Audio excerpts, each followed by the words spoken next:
One of the many silly little goofy things that we do as human beings is lie to ourselves. And I know that because I've lied to myself many times throughout my existence, and I imagine that you have too. Sometimes reality is just a little bit too real, and we need to lie to ourselves to cope and survive.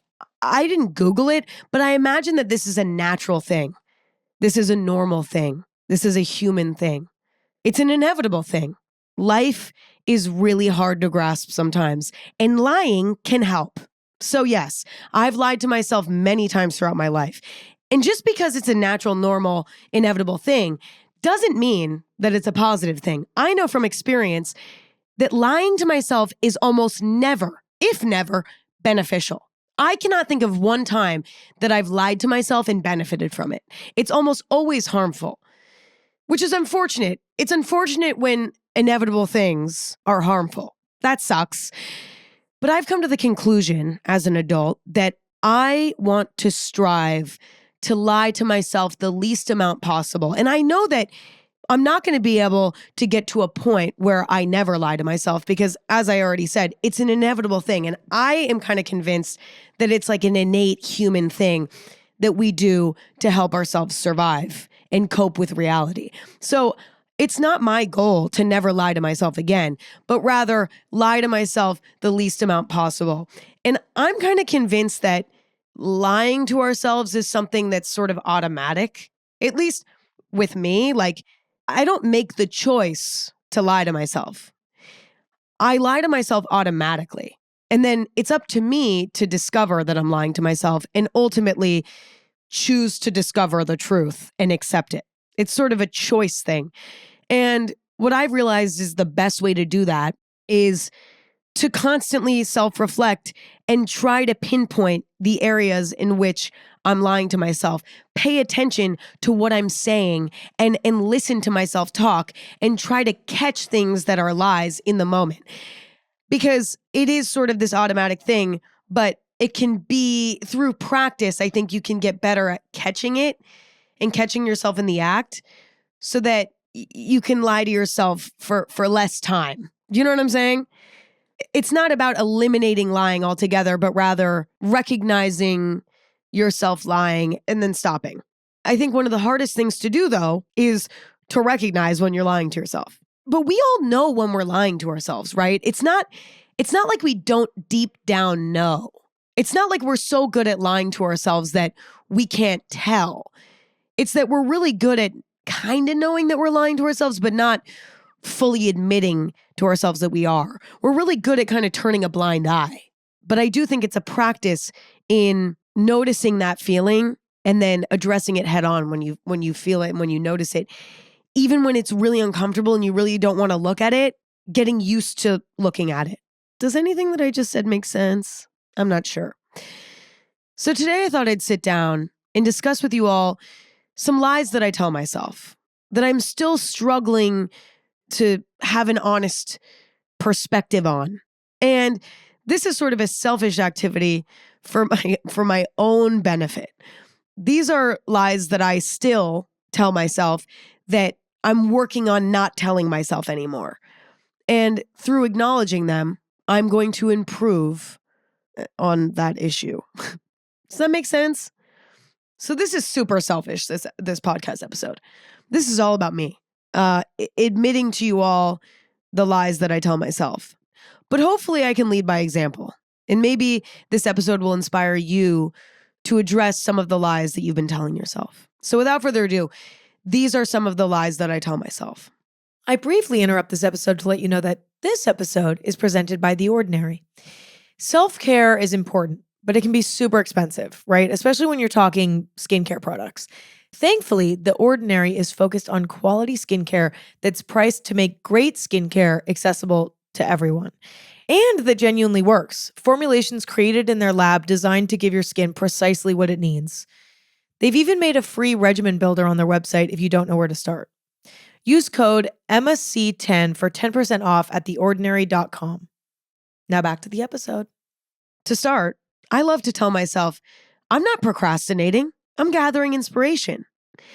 A lot of my job is coming up with various ideas. whether it's for the podcast or for YouTube or for Chamberlain Coffee or for other creative endeavors. A lot of what I do, pretty much all that I do is come up with ideas for things all the time. And a lot of that process is just sitting and thinking or walking and thinking or driving and thinking. It's just a lot of thinking. And sometimes just staring at the wall or staring at the window can get boring. And so I'll decide, you know what? Let me take my eyes off of this document for a second where I compile my ideas and let me surf the web a little bit. Let me surf the web. Let me go on Pinterest for a bit. Let me scroll on YouTube a little bit. Let me go on Spotify and look at, what kinds of podcasts are trending right now. Let me just kind of surf the web. And in my head, my idea is like, by exposing myself to the zeitgeist, what's happening on the internet. Now, I never go on like Instagram. Okay, that's a step too far for me. That's not allowed. But I'll allow myself to go on platforms that I consider to be safe for my brain, right? Pinterest is safe. YouTube is safe for the most part. I still have to have boundaries with all things, but I feel like those are the most positive, inspiring platforms. Spotify as well. It's like music, podcasts. Hello.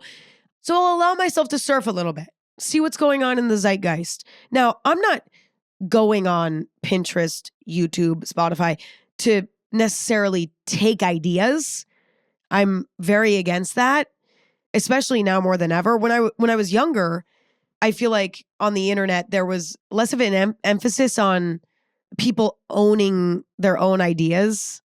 Like when I first started on the internet, it was all about internet trends. Like there were so many internet trends, like, oh, everybody's doing the cinnamon challenge.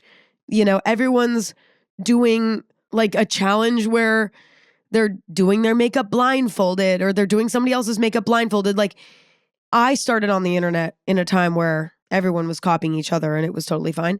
But now more than ever, there's an emphasis on protecting people's ideas, giving credit for, it's like, and then also I've matured as a creative person and I want to come up with my own ideas that are unique and fresh and exciting. Like I don't want to do what's popular anymore. So anyway, all of this to say, I'll let myself surf just to see what's going on and see if it triggers a brand new idea, because that does happen. Like I might see a picture of an outfit. It might be a red dress with black shoes and white tights. Okay. Let's say that's the outfit I see.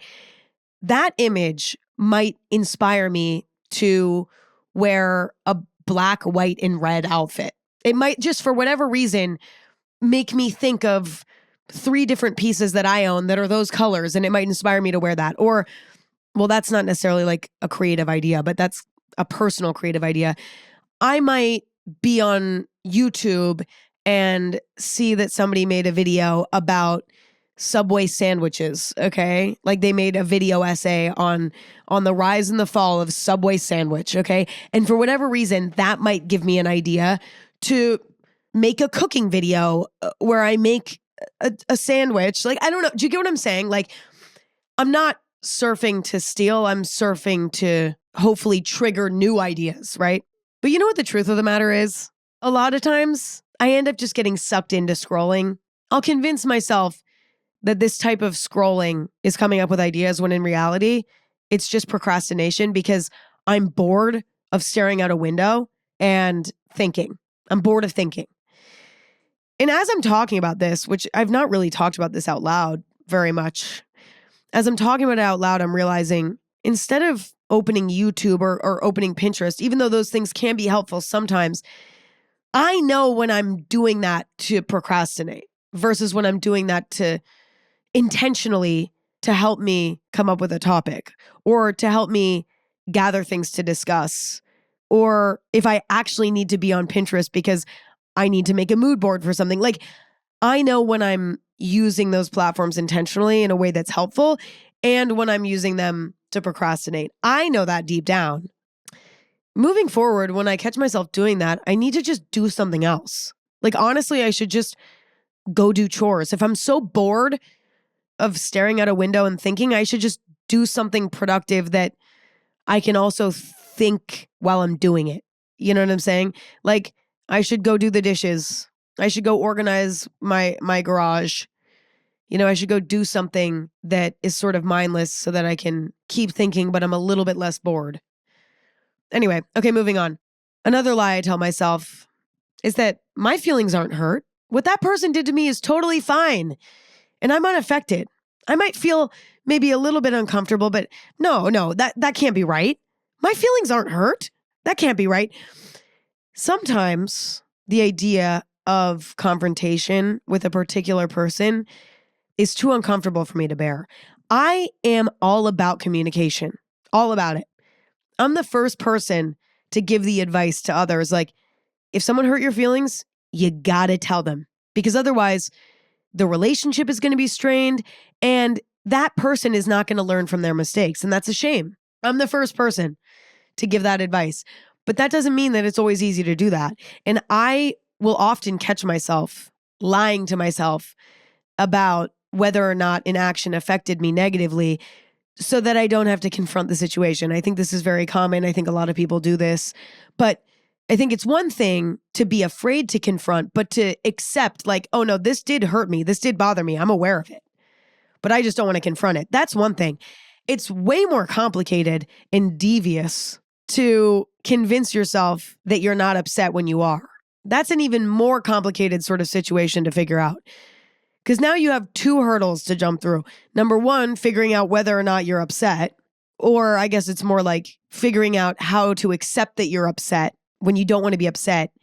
And then you have to figure out how to confront it, you know, or how to handle the situation. This doesn't happen to me all the time. It happens to me in very specific types of situations. It tends to happen to me with people who I'm not close enough with to feel comfortable confronting them. Even worse, someone who I've had a really smooth relationship with thus far. Like, the relationship has been almost flawless.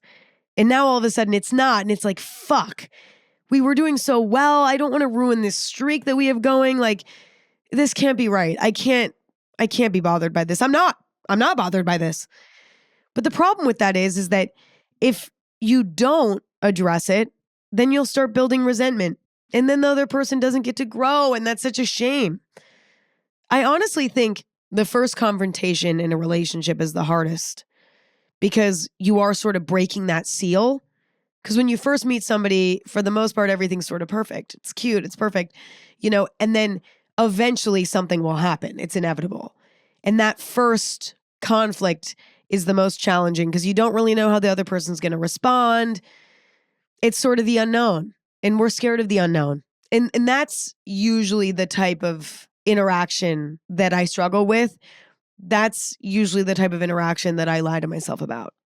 But it's so important that I stop fucking doing that, because what I know to be a fact is that in order to have a real functioning relationship with somebody, you have to break that seal. You can't be so precious with relationships that, you know, you don't let that seal get broken. You have to break it so that you can have a real functioning relationship where there's an open dialogue about issues. This hasn't happened to me in a while, luckily for me. But I, just knowing myself, know that if I was put in this type of situation right now, this is a lie I would tell myself, because it's a lie I've told myself in the past. And I know that I'm not over it yet. Like, I know that this is something I'd still do. So hopefully the next time I'm faced with this sort of challenge, I acknowledge the lie immediately, allow myself to be upset, and allow myself to confront. Let's all manifest that together. Actually, speaking of manifesting, another lie I tell myself is that if I say I want something to happen, if I manifest it, that will jinx it and it won't happen. Yeah. And to be honest, I do think that this one is a little bit, this one's a little bit loaded, right? This is a little bit of OCD for me. This is a lie that I tell myself due to a particular psychological issue that I have. However, it's still a lie that I tell myself, because I know that that's not how the universe works. You know, I mean, I don't really know how the universe works. Does anyone? for sure. I don't know. I don't think any of us do. But this weird lie that I tell myself doesn't even align with my spiritual views. Like, if I were to assess my spiritual views, this actually doesn't make sense. Like, it's illogical, which is why I almost was hesitant to include particular lies that I tell myself that are rooted in OCD or anxiety or paranoia, because they're so irrational that it's like, what's even happening? But they are lies that I tell myself. So I did ultimately decide to include them. But it's like, it's illogical because I believe that manifestation does work in a way, whether it literally works, whether you're actually speaking to the universe and the universe is listening, or manifestation works just through mindset shift. I don't necessarily know how manifestation works, but I actually do believe in it. However, sometimes, for whatever reason, my brain decides to convince itself that manifestation will backfire for me. It will jinx it. Why? I don't know. I don't know why my brain does that. It's just a silly little goofy thing that it does. For whatever reason, sometimes I think that if I think something, an unrelated outcome will happen. It doesn't make sense. But it's a lie that I tell myself. And I also lie to myself about the opposite. So I'll lie to myself and say, if I manifest that I don't want something to happen, usually that's something bad or tragic, I convince myself that by hoping that it doesn't happen, it will. It's so much fun, you guys. It is a hoot. It's a hoot up here in my brain. It's a fucking hoot. It is always a fucking party up there. It is so much fun, you guys. It is the best. It is a party. It's chaos.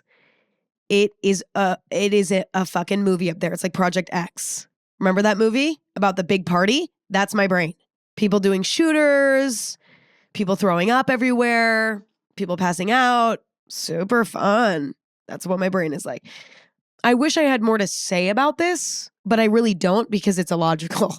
I mean, I think the way that I have combated this challenge is by acknowledging time and time again when this doesn't happen. Okay? Like, I'll give you an example. I will convince myself that by praying on an airplane, that the airplane doesn't crash, that will make it crash. Okay. I'll convince myself that by praying that the plane doesn't crash, that's going to make it crash. Right.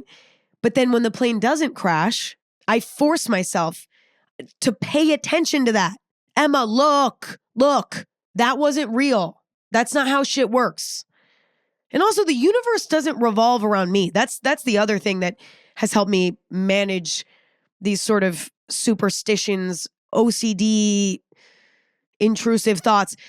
The universe does not revolve around me, okay? I'm not the only one on that fucking airplane. It's narcissistic and selfish and unrealistic for me to think that I'm important enough out of all of the hundreds of people on this plane. I'm the one that's going to dictate whether or not this plane goes down.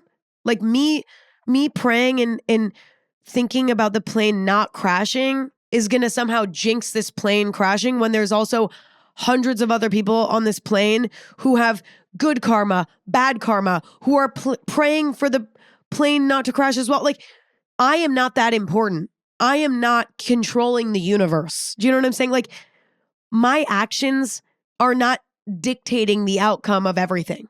You know what I'm saying? That's the other thing that I remind myself when I have these thoughts, because it's true. Or, I mean, I don't know. It depends on your spiritual belief, but that's my spiritual belief. It's so interesting that certain psychological challenges can actually cause your brain to fight itself. Like, it can cause your brain to say things and believe things that actually go against your own philosophy on things, your own theology on things. Okay, moving on. Another lie I tell myself. Hey, this person seems cool. I really like this person. I think I can trust them. Why do I do this? I don't know. It makes no sense to me. I will meet somebody and on the surface level, I'll kind of like them, right? Maybe we have good banter. Maybe I like their style, but I'll get a weird feeling about them. for whatever reason that I can't explain. I'll get a weird feeling about them. And I will ignore that feeling. Time and time again, I will ignore that feeling. I will know deep down that something's off and that I shouldn't trust them and I shouldn't be so quick to like them because something's off. But I'll convince myself because maybe the banter is good or we're actually having decent conversation or I like their style or other people that I trust like them. I will convince myself that I like them too, that I think that they're cool, that I can trust them. When I don't have a good feeling about them deep down, I actually don't. And I will dishonor that feeling and convince myself that I like them. And what tends to happen is down the line, the reason for that uneasy feeling will come to light and I will discover why I felt that feeling. It's very interesting how we have a better read on people than we think we do. And see, that's where the lie comes in. I will convince myself that I'm being paranoid. I'm being overly judgmental. I'm the problem. I'm being weird. But I've almost never had a bad feeling about somebody and then been wrong, ever. I think what it comes down to is that I want to like people. I really do. I want to like people. I want to have good conversation. I don't like disliking people. I really don't. And I know that that might be shocking to those of you who know me, who listen to this podcast, because I have said many times before that I love gossip. I do love gossip. And usually gossip comes with dislike of others. I don't like disliking other people. Gossip for me doesn't always mean disliking people. Gossip can be anything. Gossip could be these two people who I really like broke up. And I like gossiping about that because I like analyzing their relationship and figuring out why they broke up. Gossip for me might be talking about someone's career and perhaps analyzing it with my friends. Maybe I like this person a lot. Maybe whatever, but like maybe something happened with their career and it's like interesting to talk about. It's gossip. Like maybe something that they were working on got canceled or something. I don't necessarily feel happy that that happened, but that is gossip and it's interesting to discuss. You know what I'm saying? Gossip for me is not about hating on people. It's about analyzing things that happen. I love analyzing things that happen. That's fun for me. That's interesting for me. That teaches me things about myself and the world around me. For fuck's sake, I love it. I love it. I don't like disliking people. I want to like people. I think especially when I'm in a good place in my life. If I'm in a good place, I just want to have fun, you know? If I'm in a particularly challenging place in my life, it can be a bit harder for me not to, like, I might become more tempted to dislike people because disliking people feels good when you're in a bad place, unfortunately. Like, when you feel bad about yourself in your life, there's something sort of cathartic about hating other people. And unfortunately, there's something about bringing other people down when you feel down. And part of being an adult is knowing how to not cave to those negative feelings when you're in a moment like that, you know? But anyway, my baseline when I'm in a good place is I want to like people. I want to love people. I want to get along. I want to have fun. I want to make more friends. Fuck it. And I think most people feel that way when they're in a good place. And that's why I think I tend to lie to myself when I meet somebody and I get a bad feeling because perhaps they really like me and perhaps they want to hang out and they want to go to dinner next week. I don't want to have to say no, but I get a bad feeling about them. But instead of trusting that gut feeling, I'll be like, fuck it, I guess I'll go to dinner with them. Because I don't want to have to act on something that doesn't have a lot of evidence, you know? And I will say with this particular one, I feel like it's not always bad to test and see if your gut feeling was right or wrong. I mean, in my experience, a lot of times my gut feeling was right. I don't think it's the worst thing in the world to test it and to see, because who knows, you might meet your best friend that way and you might be wrong, right? I guess. And the worst thing that can happen is that you start to develop a friendship that you realize, oh, fuck, I probably shouldn't have developed this friendship. Now I'm further into it and I have to walk away. It would have been easier if I had just walked away when I had that bad feeling. But it's not like the worst thing in the world to give people a chance, even if you get a bad gut feeling initially. I mean, it's not the worst thing. But I have had moments where I've been like, fuck, I did have a bad feeling and I didn't listen. And now I have to kind of blow this person off. And that sucks, because I don't like blowing people off. I would have rather just kept it in a place where we weren't friends. Do you know what I'm saying? This also can bite me in the ass because I might convince myself that I like somebody and I think they're cool and whatever. And then I'll overshare with them. I'm getting better at this. The older I get, the better I get at this. But I still, even now, will be like, oh, this person seems cool. Fuck it. I'll just tell them some shit. I'll get into it with them because I'm such an open book, especially in real life. I'm really an open book in real life. I'm an open book on the internet, but I have to be a little bit more careful because it's the internet. And if I'm not careful, I can't talk about other people and say names on the internet, whereas I can do that a bit more in real life. Whatever. I love connecting with people through stories, through interesting life experiences. I love to get into it.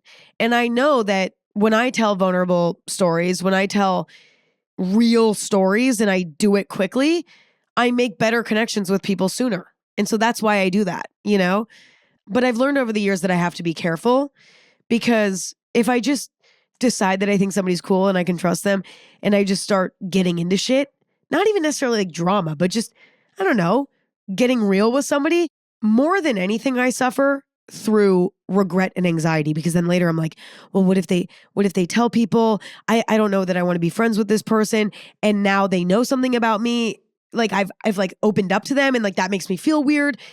I don't know. I almost expose myself more than I want to and then later I regret it.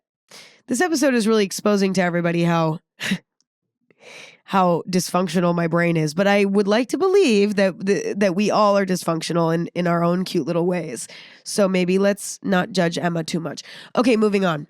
This next one I know we all do. So nobody can judge me for this one because we all do it. I have lied many times to myself about being over my ex. Okay, not like I'm not saying a specific ex. I'm saying any ex. I've had many, and there have been a few that have taken me a while to get over. I would say, two in particular really took me a while, And I have lied to myself and said, I'm fucking over it, not over it.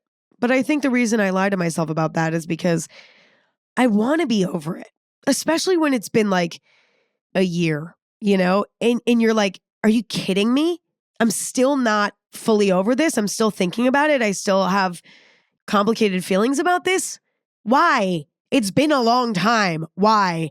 It's kind of embarrassing in a way, or it can feel embarrassing on a personal level. I don't think it's embarrassing when other people take a year, 2 years, 5 years to get over an ex. I don't judge at all. I totally get it. But when it's yourself, it's tough. We all want to believe that we're tough and we're resilient. We don't give a fuck about our ex. We don't care. We're moving on to greener pastures. We don't care. We want to believe that. It makes us feel shameful when we're not. It makes us feel weak. It makes us feel vulnerable. And it's embarrassing because breakups inevitably involve some sort of rejection. Whether you were the one that got broken up with or you were the one that broke up with your partner, but perhaps now they've moved on and you actually haven't. And then you're like, wait, what? There's always some sort of rejection involved, right? Because if you broke up with your ex and then you miss them and you regret it and you want to go back to them and then they accept and they say, yes, let's get back together, then you're not feeling this feeling anymore. You don't have to lie to yourself about being over your ex because you're back together. So even if you're the one that did the breaking up, if you want to get back together and they don't, that's still rejection. Do you see what I'm saying? Inevitably, if you're feeling this way, it's because there's some sort of rejection involved. And that is really hard to accept. It is really hard to accept when you've been rejected. It's incredibly challenging. It takes a huge toll on your confidence. It's a tough one.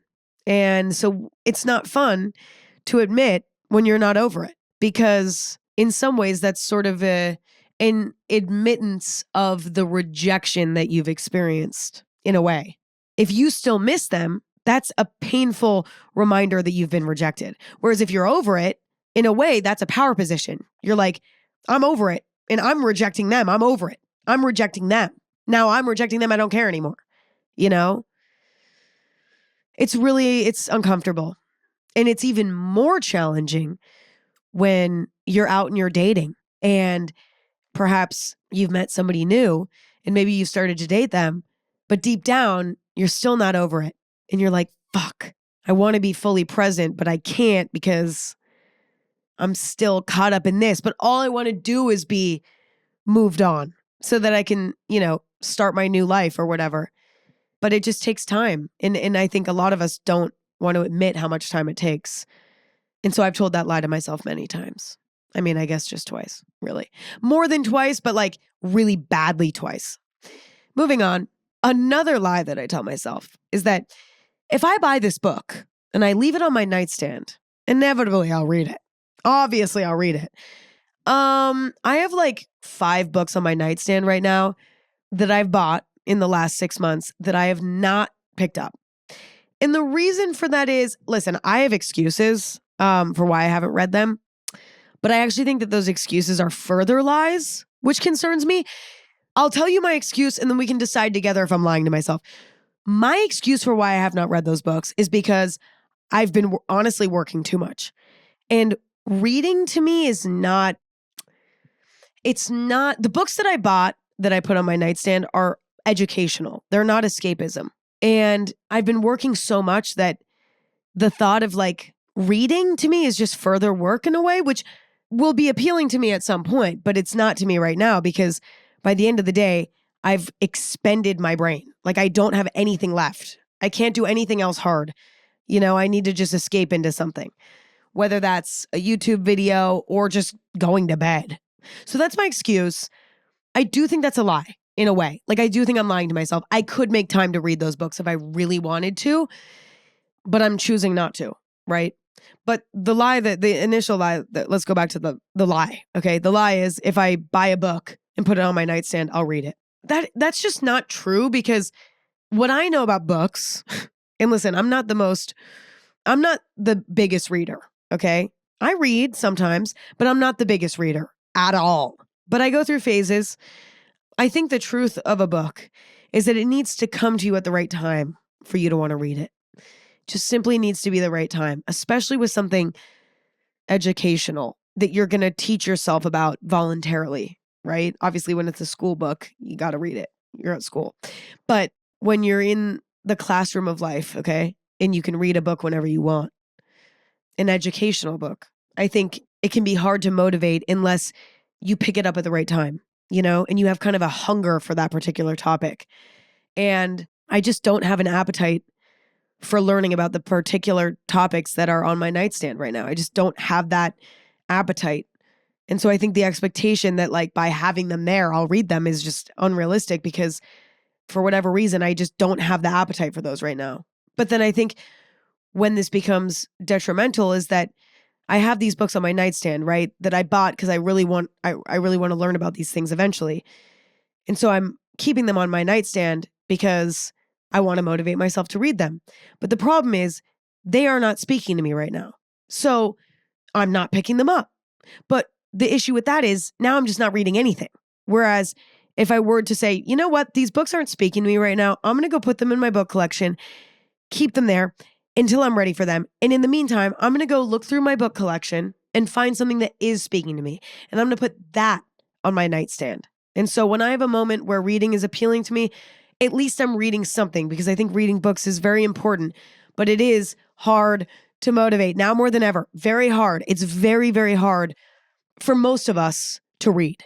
There are so many other things that are much more dopaminergic. Is that even a word? I say that word all the time and I actually have never Googled it. So I don't know. I think I used it right. So I'm just going to pretend that I did. Yeah.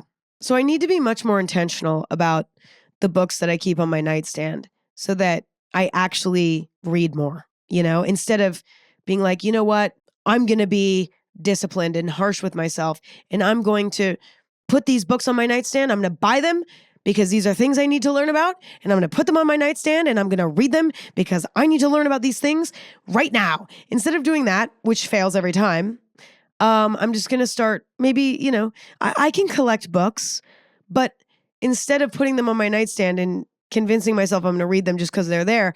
I'm going to be more intentional about the books I keep on my nightstand. That's what I'm going to start doing. Okay, moving on. Another lie that I tell myself is that every guy that talks to me, looks at me even, is in love with me. It's so embarrassing that I do this. It's really embarrassing. Like I barely wanted to include this on the list. I didn't want to admit to it. But this is a lie that I tell myself. I kid you not. It's not good. I feel like that's like a narcissistic trait. Like I feel like that's a sign of narcissism. Like I feel like this is not, like this is a red flag about me. Do you know what I mean? We should all hold up red flag. This is bad. But at least I'm aware of it and I know that it's like kind of ridiculous and narcissistic. This is not to say that sometimes they're not in love with me, like maybe, but like, okay, I'll give you, you know what, I'll tell you a story. This proves that I'm a little delulu, okay? One time I was at a bar in New York, out of my element. And I walk in, I'm sitting at the bar with my friends, and this very gorgeous guy comes in. Gorge. I was like, whoa, that is a hot guy, okay? And I couldn't help it. I was looking. I had to look a little, which can go a long way. If you look and you can get a little eye contact for a second, sometimes that can start a conversation later. You know what I mean? It's like a little message. You know how it is? So I was doing a little looking and then I looked away, whatever. And I was like, we like locked eyes for maybe 1 second or it was either that or like I looked and then I looked away and then I could feel that he looked at me and I was like, I'm so fucking in. I was like, I'm in. I'm so in. He wants to marry me. He wants to be with me forever. He is at K Jewelers getting me a ring tonight. He's breaking in to the jewelers to get me a ring because that's how fucking obsessed with me he is. He can't stop thinking about me. He just laid eyes on me, and for the rest of his life, he will never stop thinking about me. This is how I'm thinking in my head. Okay. Going, spiraling, if you will. Positive spiral. Well, delusional spiral, but fun spiral. And I'm like, okay, I'm going to look away. Obviously, I have to like, play hard to get. I'm just not going to look again for like at least 10 minutes, like gotta seem busy because that works wonders with boys. And so I wasn't looking and I'm just minding my own business. Eventually I decide, all right, I gotta shoot my shot again. Let me just look back. Shooting my shot for me, by the way, is looking. That's it. Because I do not flirt very well. Actually, I think I flirt. Actually, I don't. I don't flirt very well. I'm very subtle and very dry and very scared. But it works in its own little way. So I decide to do some heavy hitting flirting, Emma style. Look back. He has a boyfriend. They are very romantic. He's fully in a relationship and he's gay. He could be bi. So maybe he thought I was hot and he wanted this, but he was fully in a relationship. That was a miscalc for me, to be honest. Do you know what I mean? Like I really miscalced. Is there a slim chance that maybe, no, to be honest, that I don't think so. I think I miscalculated on that one. So yeah, it's fine. Yeah. I've actually also had that with like guys that I found out later were married and stuff. But see, I guess even in relationship, you never really know. Like you never really know. Even if you end up seeing them with their partner or whatever, it's like you still don't really know. But moving on. Okay, the next lie I tell myself is that I need to be alone majority of the time to maintain a creative output. I need to be alone 95% of the time to be creative.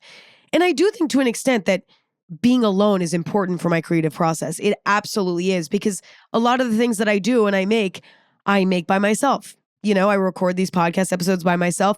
I film and edit my YouTube videos oftentimes. Well, I do the editing, especially by myself. I do the conceptualizing of YouTube videos by myself. I do a lot of brainstorming for concepts for Chamberlain Coffee by myself. I'm a control freak and I like to do things by myself. And a lot of times I do need to be by myself to come up with ideas. But I think to a certain extent that's healthy. And then beyond that, it actually becomes unhealthy. And I'm actually stifling my creativity by not involving other people. And so that's a lie I tell myself, that being alone is crucial.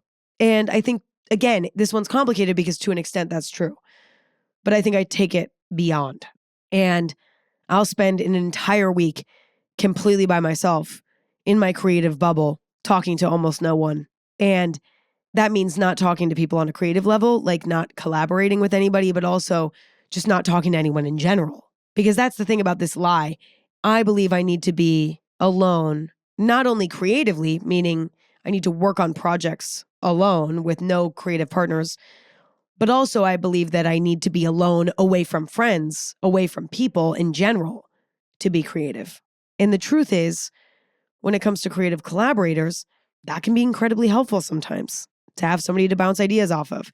Again, is it always the answer? No, but I could probably do a little bit more of that. Also, if you're not living your life outside with people, you will run out of creative ideas. And I know that that's true, but I will lie to myself and convince myself that going outside, spending time with people, being in the world is getting in the way of me being creative because it's wasting time. But that's not true. A lot of my inspiration for things comes from lived experience with other people. So I guess the lie is that I need to be alone all the time when I really just need to be alone some of the time. And that's something I really need to work on like right now, because I have been alone a lot in the last few months, a lot. And for a while, it was working for me, and I was getting so much done and I was being so creative. But then at a certain point, I just became kind of empty and I don't know. But it's hard because I'm so type A and I'm so obsessed with, I'm a workaholic in a way. And so it's hard for me at times to justify like involving other people or taking time away from working on things creatively to live my life. Like that's really hard for me because by nature, I'm a workaholic, if you will. That's what everybody in my life calls me. Like everyone is like, Emma is a workaholic and needs help. And I do need help a little bit, but it's something I'm actively working on because that lie is harmful. And it actually ultimately long-term gets in the way of my creativity. There can be little bursts where it works and I can get away with it, but it all comes crashing down eventually. We need other people. Creative people need other people. The creative process is a solitary experience a lot of times, but that can't be the entirety of a creative person's life. And I will convince myself at times that that needs to be my life, and it's not true.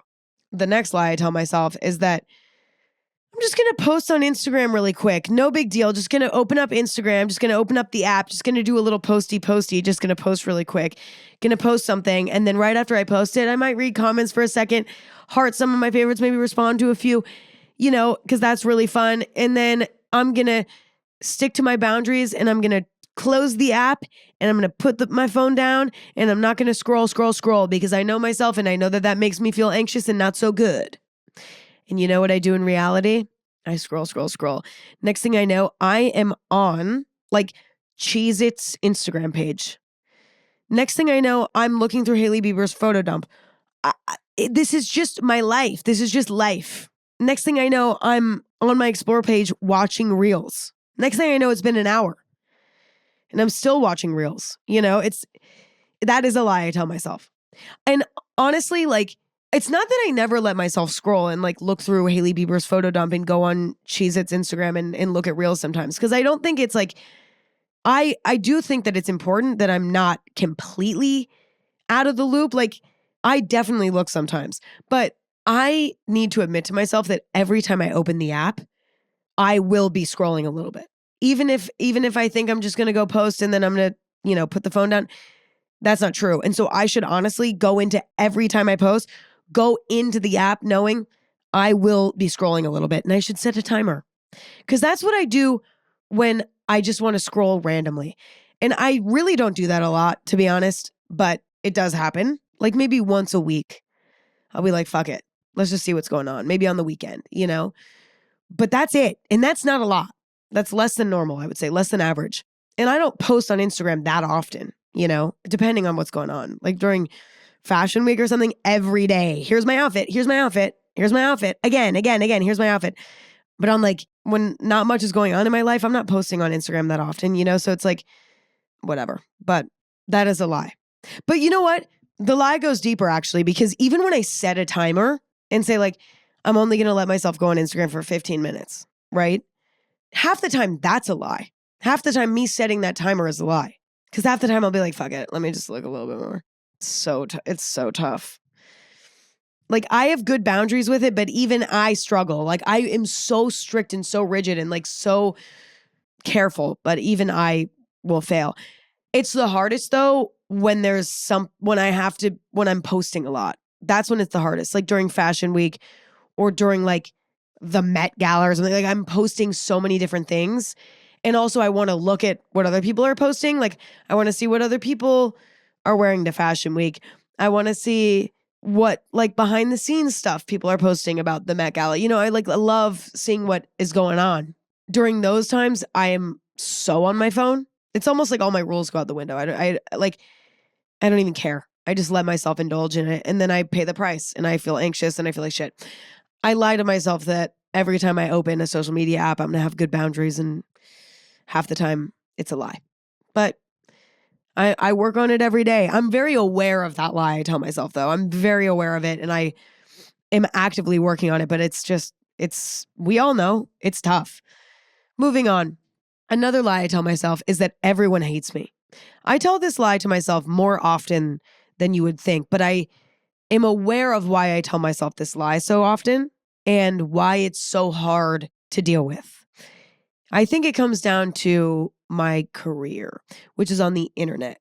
And I think being a public figure is a very weird thing because, as we're all aware, public figures experience an unnatural amount of exposure to other human beings. And what does that lead to?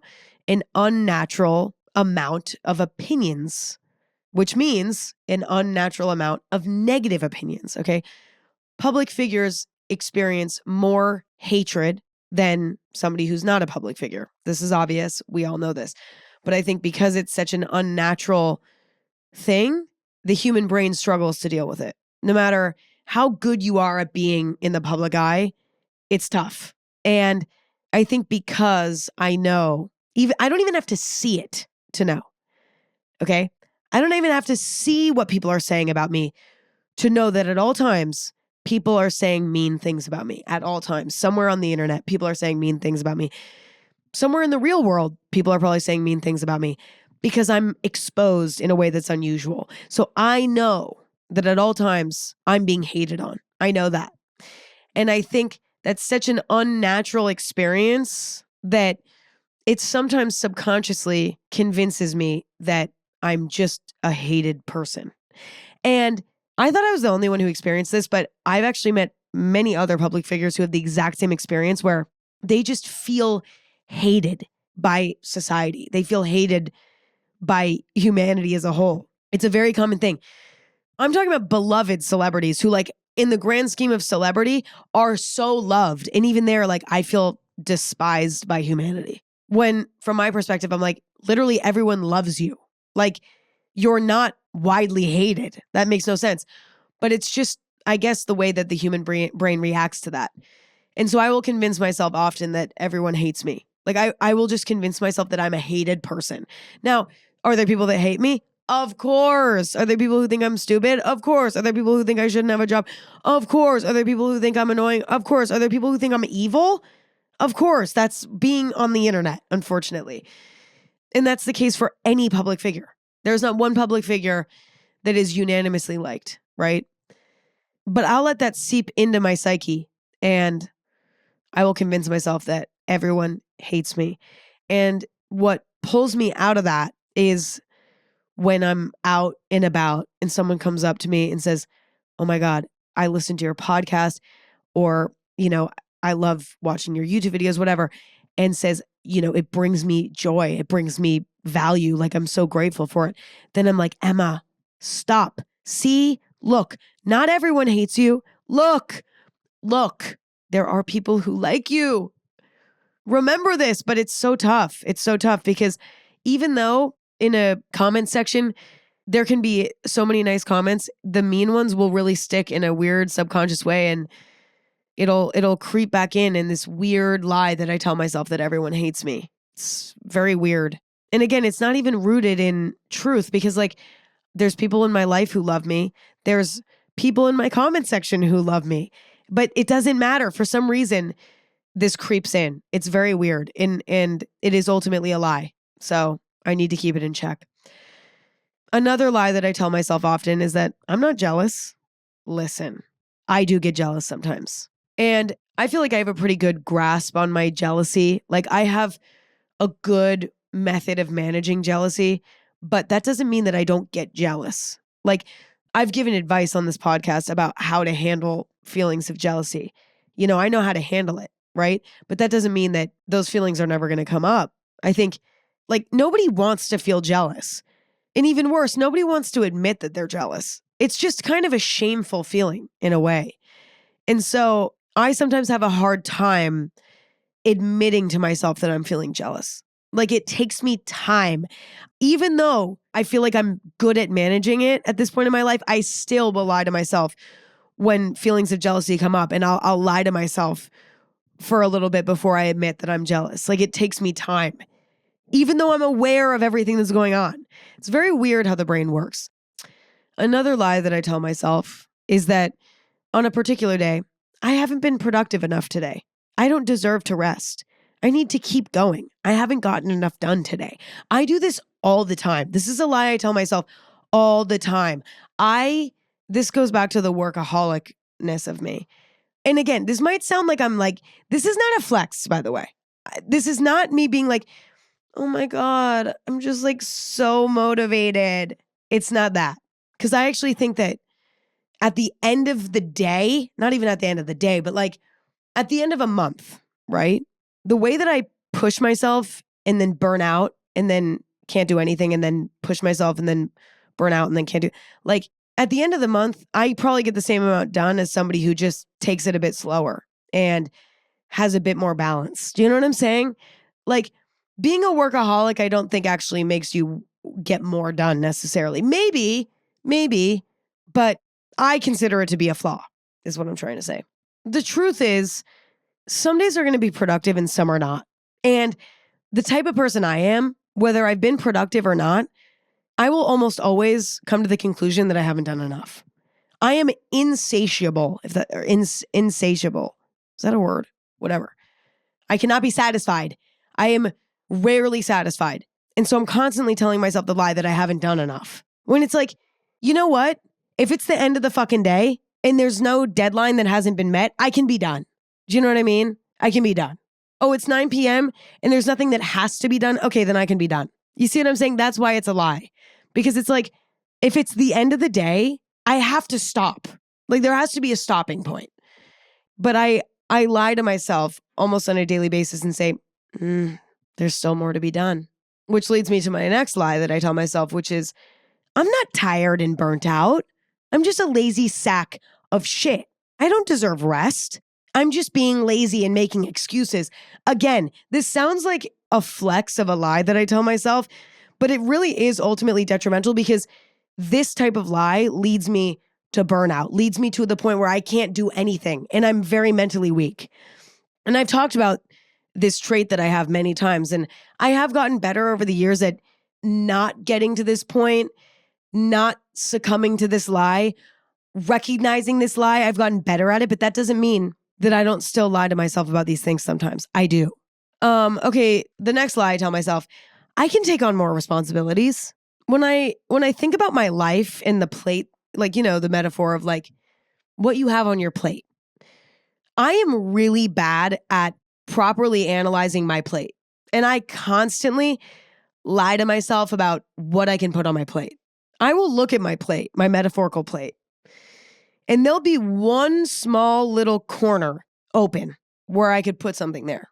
And technically that portion of the plate is like for sleeping or hanging out with people that I care about. But I'll be like, that's an open space. Let me take on some more responsibilities.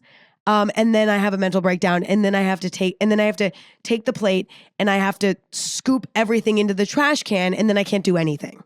Again, all of this stuff, all this like work-related stuff sounds like a flex until you realize that it actually leads to a state where I can't do anything and then I get nothing done. for a little bit until I recharge my battery. And again, I'm getting better at all this stuff, but I'm including it on this list of lies that I tell myself because these are very prominent lies that I'm still figuring out how to manage. Another lie I tell myself is, once I complete this goal, I'll finally feel a sense of accomplishment and I'll finally allow myself to just finish and complete and be done. Like the work can stop for a little bit and I'll just sit in this sense of accomplishment. No, I really struggle with that. Even when making this list, I'm talking about the list that we're talking about today for this podcast episode, the list of lies I tell myself.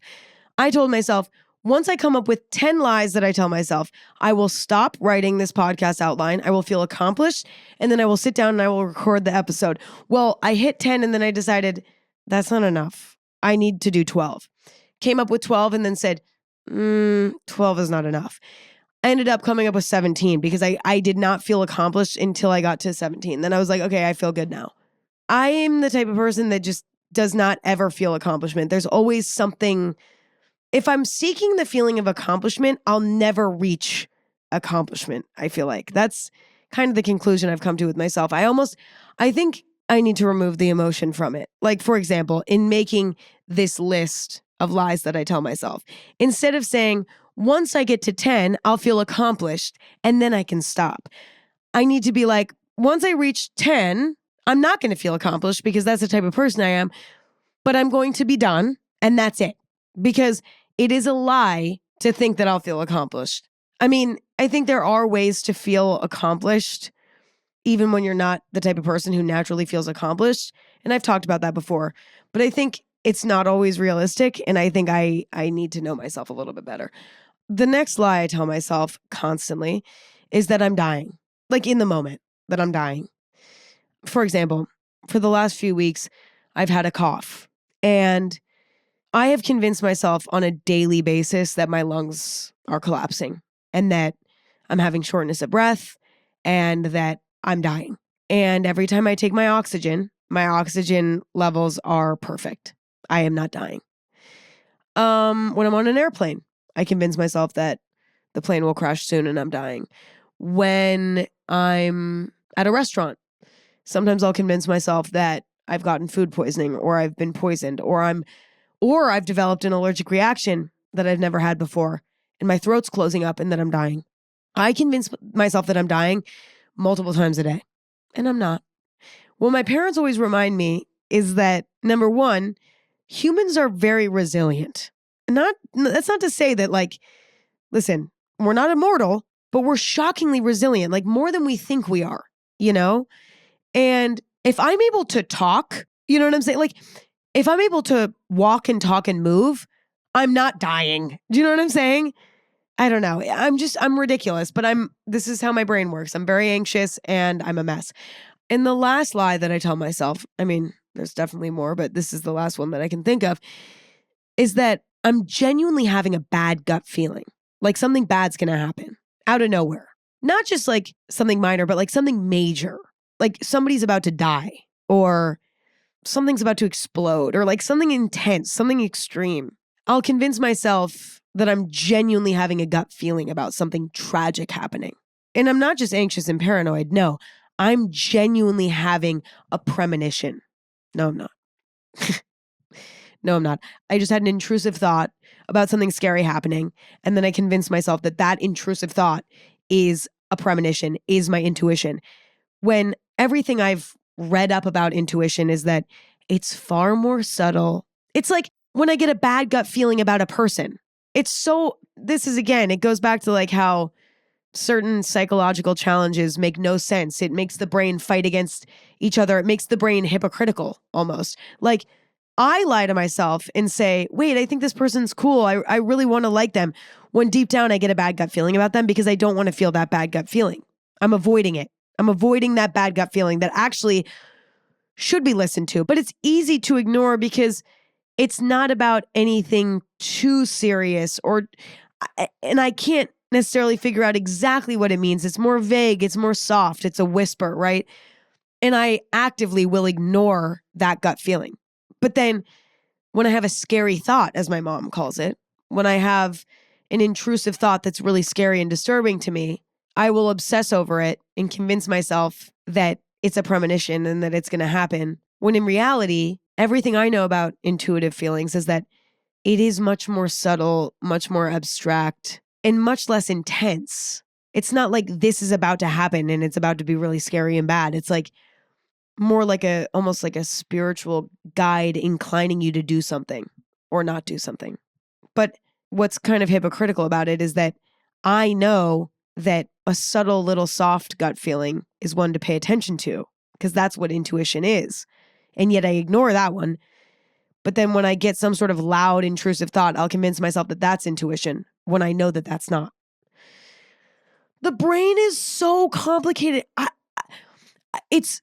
And I feel like mine especially is complicated, but it's not. Everybody's is complicated, but I feel like mine sucks. Sometimes I'm like, why are you like this? And nothing even makes sense. Like half the time shit doesn't even make sense that's going on in there. But that's enough of my brain for the day, to be honest. Like I think we all need a break from Emma's brain for the rest of the day. So I'm going to stop talking now. I'm going to spend the rest of my day doing things that are mindless because it's the evening time and I think I've earned it. I encourage you all to face the lies that you tell yourself head on. It's an ongoing practice, I think, that you'll never perfect necessarily, but it's a practice that I think is worth starting to practice as soon as possible. And with that, I thank you all for listening.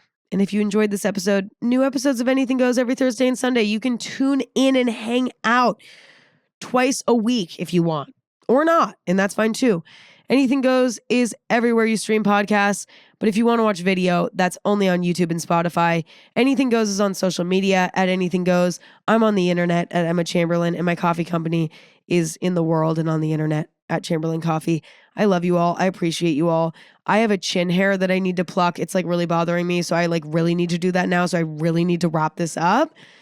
I love you all. I appreciate you all. Thank you for listening and hanging out. It's always a pleasure. And next time I see you, my chin hair will be plucked out. Hopefully you didn't notice it. But now that I brought it up, you're going to probably like go back a little bit and zoom in and try to find it. So I've really sort of screwed myself over there. Okay. I have to stop recording. Like I have to stop. We have to be done. Bye. I love you.